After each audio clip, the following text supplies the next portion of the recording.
in the full paragraph what she has written in my letter to the press.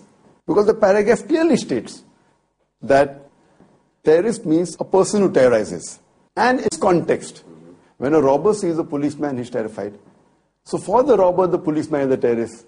So in this context, every Muslim should be a terrorist. Whenever a robber sees a Muslim, he should be terrified.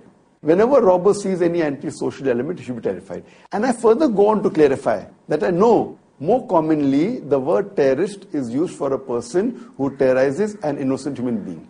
In this context, no Muslim should ever terrorize any innocent human being. I'm very clear.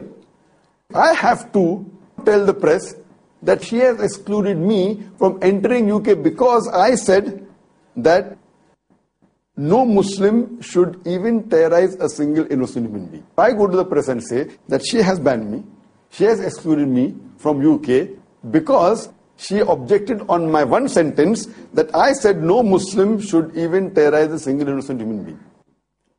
So what I feel, it's out of context. And there may be people who will say that why do you use such language? See, this is English language. And if you hear my original lecture, it was talking about an article that came in Times of India in 2003, talking about a very famous inspector by the name of Inspector Angre. And the article says that Inspector Angre terrorizes the underworld.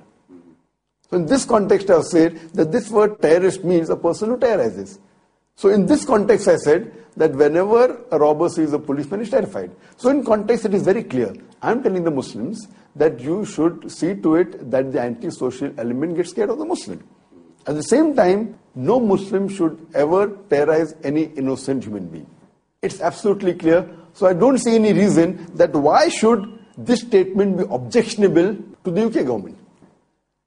And the second statement that she feels is objectionable, that she quotes, and she says, and she quotes me, that beware of Muslims saying Osama Bin Laden is right or wrong. I reject them. We don't know. But if you ask my view, if given the truth, if he's fighting the enemies of Islam, I'm for him. I don't know what he's doing. I'm not in touch with him. I don't know him personally. I read the newspaper. If he's terrorizing the terrorist, if he's terrorizing America, the terrorist, the biggest terrorist, he's following Islam. In bracket, source, YouTube, 2006. When I read this statement which had come earlier in the UK press, I immediately went to the YouTube and I saw, and I realized that this lecture of mine was not given in 2006, it was given in 1996. So imagine they are attributing this lecture to 2006, and any normal person, you don't have to be an intelligent CID or belong to Scotland Yard to see that you can easily see that I am looking 15 years younger. And there you can see my physique and you can see my face. They can easily judge that it's an old video. And this was given in Singapore. And I've never been to Singapore in 2006. This lecture of mine was a lecture given in Singapore in 1996. And it was shot by the local organizers. And later on, some prejudiced group, what they did, they manipulated and they cut paste my lecture and they presented on the YouTube. Now, how can a clipping of YouTube presented by an unknown person without any proof can act as evidence against me?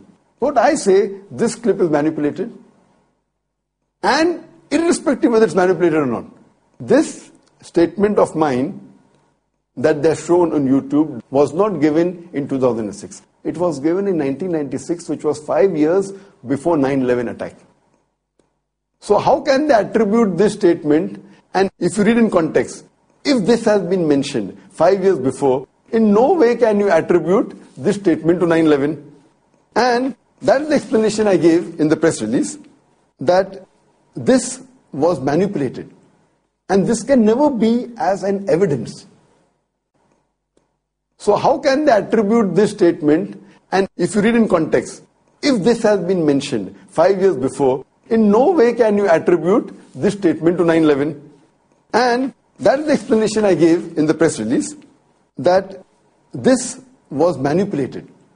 And this can never be as an evidence. Because you cannot take a clipping from YouTube, which shows cuts in between. So what I feel, that this is novice on the part of the UK government to take a clipping from YouTube and then attributing it to 2006 and then saying that I said this and I'm supporting Osama Bin Laden. There are many journalists and many people in question and answer session, they ask me, what are my views regarding Osama Bin Laden? And I always say that I don't know. I cannot base my views on what BBC and CNN say. Because the Quran clearly mentions in Surah Hujurat, chapter number 49, verse number 6, that whenever you get information, you check it up before you pass it on to the third person. I cannot base my views on BBC or CNN, otherwise I'll have to say that he's a terrorist. So therefore, when anyone asks me the question, what are your views regarding Osama Bin Laden, I say, I don't know. He's neither my friend, he's neither my enemy. I neither consider him as a terrorist, neither do I consider him like a saint. I'm neutral. I said, I don't know. Just because I say I don't know, that does not mean that I'm a supporter of Bin Laden. Just because I say I don't know, they can attribute that I'm promoting terrorism. It's totally unacceptable.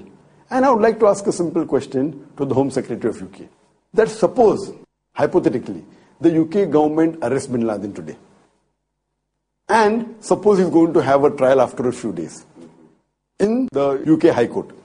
Before the trial takes place, if a journalist or if the Home Secretary, Theresa May, herself asks the judge who's going to take the trial of Osama Bin Laden, what are your views about Osama Bin Laden? Is he responsible for 9/11? Is he a terrorist? What will be the reply of that judge? What will he say? But naturally he'll say that let the trial take place. And only after evidence is posed and he verifies the evidence can he say, even though he may be the judge of the High Court or the judge of Supreme Court in any country, he will give his verdict only after the trial is over. So similarly, because I have a large following, there are hundreds of millions of people who watch my programs on different satellite channels, I have to be careful. Just because I say I don't know, and that will be the same statement given by the Supreme Court judge or by the High Court judge, I don't know. So that time, will the Home Secretary exclude the High Court judge or the Supreme Court judge from UK? So in the same way, I being a responsible citizen, I being a responsible person, I have not verified all the claims. And I'm not the judge. If any court arrests him and convicts him after proof, then there are chances. No one has arrested him. These are only evidences given. Now those who have the evidence and they are convinced, if they blame him, they have a right. I'm not objecting why are they blaming them. But why should I? So I, as a good Muslim who has not verified these claims, have not done research on it, the best reply a Muslim should give is, I don't know. Now those who have proved, those who are calling, it's different. Similarly, when the High Court judge is asked, he as an intelligent person will say, I don't know, unless he undergoes the trial and verifies the evidences and has a cross-examination, then he can say for sure whether he is innocent or is responsible, whether he is a terrorist or whether he is a saint. Her third statement that she feels was objectionable, that she quotes me saying that how can you ever justify killing innocent people? But in the same breath, as condemning those responsible, we must also condemn those responsible for the deaths of thousands of innocent people in Iraq, Afghanistan and Lebanon. In bracket, as reported by the Manchester Evening News, 21st August 2006, as part of a speech you gave, that means I gave, at the Expo Islamia conference in Manchester. Immediately I went to the net and I typed and I went on to the Manchester Evening News, 21st August 2006, and I was shocked. Immediately before this statement, I said that I condemn the attack that took place in 9/11, took place on 7/7, 11/7, the Twin Towers, the London bombing, the serial bomb blast in Bombay. But I said you should not put a full stop here. And the report says that.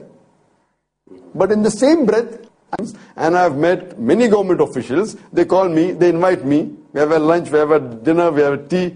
So does the UK government want to give a message that all the other governments are fools and only their intelligence is correct? So sir, after all this has happened to you, what's your further plan of action, immediate plan of action? Our immediate plan of action is that we are going to challenge the exclusion order of the Home